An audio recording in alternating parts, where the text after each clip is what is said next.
वफाकी काबीना ने स्कूक बॉन्ड्स के जरिए मुल्क के हवाई अड्डे और मोटरवेज को गिरवी रखकर कर्जा हासिल करने के मंसूबे की मंजूरी दी है। अच्छा, पाकिस्तान तहरीक इंसाफ ने नवाज लीग के दौर में इस पॉलिसी को, मैं आपको ज़रा याद करवाती चलूँ, बड़ी तनकीद का निशाना बनाया था, लेकिन अब ये खुद इस पॉलिसी के जरिए कर्जा हासिल कर रहे हैं। हुकूमत जिन असासों के बदले कर्ज हासिल करना चाहती है उनमें लाहौर का अल्लामा इकबाल इंटरनेशनल एयरपोर्ट और इस्लामाबाद इंटरनेशनल एयरपोर्ट और मुल्तान इंटरनेशनल एयरपोर्ट शामिल है। 1800 अरब के कर्जे के लिए अब हम ये चीज़ें गिरवी दे रहे हैं। 2025 में हम जितना टैक्स पाकिस्तान से इकट्ठा करते हैं ना, वो सिर्फ और सिर्फ हम कर्जा वापस करने पे लगा देंगे। ना हमारे पास डिफेंस के लिए पैसे होंगे, ना तरक्या काम हम कर सकते हैं, ना बच्चों को पढ़ा सकते हैं, ना उनकी सेहत के लिए कर सकते हैं। 2 साल के बाद आपके पास 1 रुपया नहीं होगा। जो चाइनीज हैं वो बहुत पीछे रह गए हैं as compare to the Indian billionaires.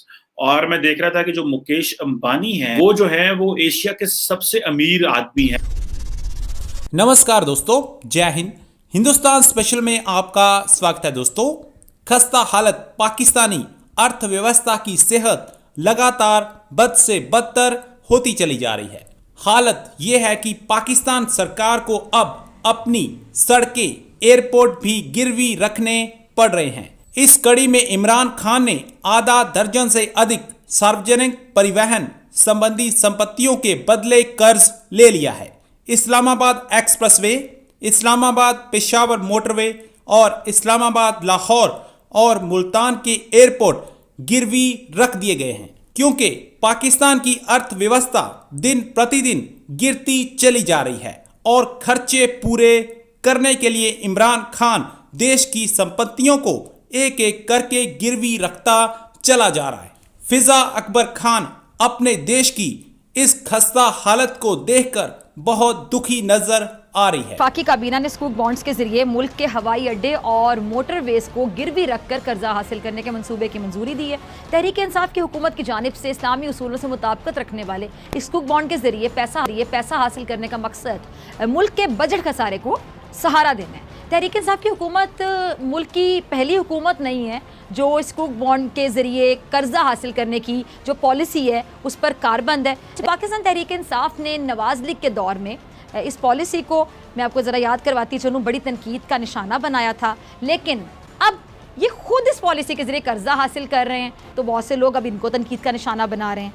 वजारत ख़जाना की जो दस्तावेज़ हैं उसके मुताबिक हुकूमत अगले माली साल में 1200 अरब रुपये, 3 अरब डॉलर इसके माली वसाइल दीगर ज़राए से हासिल करना चाहती है, जिसमें से एक ज़रिया स्कूक जारा जो बॉन्ड्स है इसकी मदद से रकम का हसूल शामिल है। और दस्तावेज़ के मुताबिक मजीद क्या कि हुकूमत जिन असासों के बदले कर्ज हासिल करना चाहती है उनमें लाहौर का अल्लामा इकबाल इंटरनेशनल एयरपोर्ट और इस्लामाबाद इंटरनेशनल एयरपोर्ट और मुल्तान इंटरनेशनल एयरपोर्ट शामिल है। अब इसी तरह नेशनल हाईवे अथॉरिटी के ज़ेर इंतज़ाम चलने वाले इन मोटरवेज़ और हाईवेज़ के बदले में भी कर्ज लेना चाहती है जो अभी तक गिरवी नहीं रखे गए हैं। वफाकी काबीना ने वजारत ख़जाना को रवां साल 1 जुलाई से जून 2022 तक 1800 अरब का कर्जा लेने की इजाज़त दे दी है। मुज़म्मिल, पाकिस्तान में हुकूमतों को कौमी असासे गिरवी रख के कर्ज हासिल करने की पहली बात तो है कि ज़रूरत ही क्यों पेश आती है, क्योंकि अवाम फिर बड़ी तनकीद करती है, क्योंकि समझ से अवाम को आपको लगता है कि कोई फ़ायदा होता होगा या उल्टा नुकसान ही होता है। और दूसरी बात है कि जब इन्होंने खुद इस पॉलिसी पर तनकीद की है तहरीक इंसाफ वालों ने, तो अब जो लोग इन पर तनकीद कर रहे हैं तो आपको लगता है कि बिल्कुल सही तनकीद कर रहे हैं, बिल्कुल बजाय।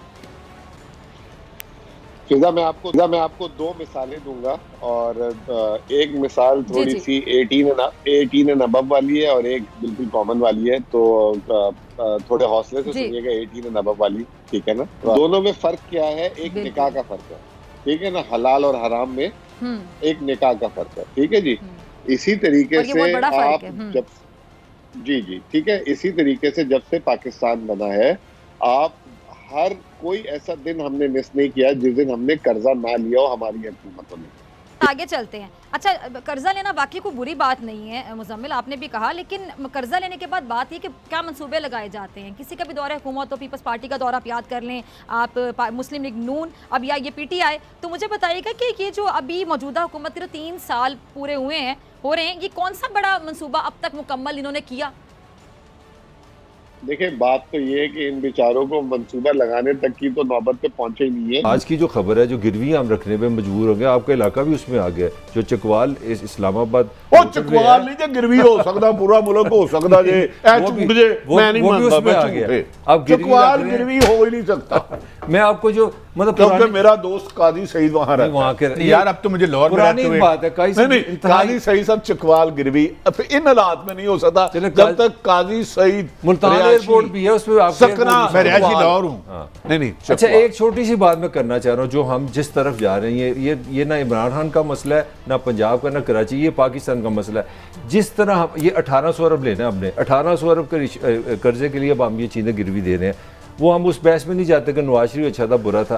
2025 में ये पुरानी खबर अच्छा था, नहीं, ये पुरानी खबर मैं आपको दे रहा हूँ। 2025 में हम जितना टैक्स पाकिस्तान से इकट्ठा करते हैं ना, वो सिर्फ और सिर्फ हम कर्जा वापस करने पे लगा देंगे। ना हमारे पास डिफेंस के लिए पैसे होंगे, ना तरक्या काम हम कर सकते हैं, ना बच्चों को पढ़ा सकते हैं, ना उनकी सेहत के लिए कर सकते हैं। 2 साल के बाद आपके पास 1 रुपया नहीं होगा। मैं देख रहा था कि जो ब्लूमबर्ग बिलियनियर इंडेक्स है वो मेरे सामने आया and it was very shocking to see कि जो चाइनीज हैं वो बहुत पीछे रह गए हैं as compare to the Indian billionaires. और मैं देख रहा था कि जो मुकेश अंबानी हैं इंडिया के, जो कि ऑयल टेलीकॉम के किंग समझे जाते हैं इंडिया के अंदर, रिलायंस इंडस्ट्रीज बहुत बड़ा नाम है जो सुनने में मिलता है, वो जो है वो एशिया के सबसे अमीर आदमी हैं और दुनिया में तकरीबन जो 12th richest man in the world, और उनकी जो नेट वर्थ है वो $85 बिलियन से भी ज्यादा क्रॉस कर गई है। और just this year when Covid was hitting everyone, तो उनकी जो वेल्थ है वो 11% ग्रो की है। और जो चाइनीज हैं वो क्यों पीछे रह गए हैं, इसमें पता चलता है कि इंडिया के अंदर कितने बिलियनियर हैं। आई कुड सी, मैं बताता हूँ आपको वो भी, कि 100 से ज्यादा बिलियनियर्स हैं इंडिया के अंदर, 100 से ज्यादा। और ये एक बड़ी डेवलपिंग सिचुएशन है मेरे लिए, क्योंकि मैं समझता था कि इंडिया के लिए वेल्थ क्रिएशन वहां पर बहुत हो रही है, लेकिन वहां पे टॉप जो रिच लोग हैं उनकी परसेंटेज भी बढ़ रही है। ये कहा जा रहा है कि जो चीनी बिजनेसमैन हैं वो पीछे क्यों रह गए हैं, उसकी वजह यह है कि चीनियों के अगेंस्ट क्रैकडाउन किया है चाइनीज गवर्नमेंट ने।